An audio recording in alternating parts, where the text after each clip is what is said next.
اب کافر اور منافق کی موت کے لیے جب فرشتے آتے ہیں تو نبی کریم صلی اللہ علیہ وسلم نے فرمایا وہ جہنم سے بدبودار کفن لے کے آتے ہیں۔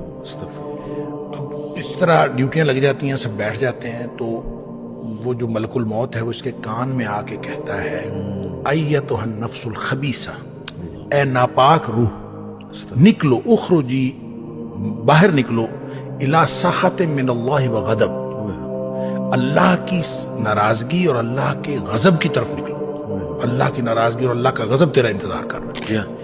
پھر نبی پاک صلی اللہ علیہ وسلم فرمایا فتفرق فی جسدہ، وہ پھر جسم کے اندر چھپتی پھرتی ہے، وہ بھاگتی پھرتی ہے، فتفرق فی جسدہ، جسم کے اندر بھاگتی پھرتی ہے، باہر نہیں نکلتی۔ تو پھر فرشتے جو ہیں وہ فینزعہ، وہ پھر اس کو کھینچ کر نکالتے ہیں۔ اللہ اکبر۔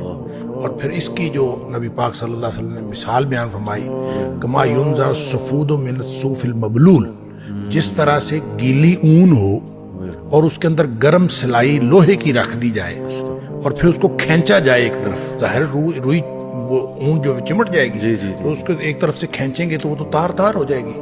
فرمایا اس طرح فرشتے جو ہے اس کی جان نکالتے ہیں۔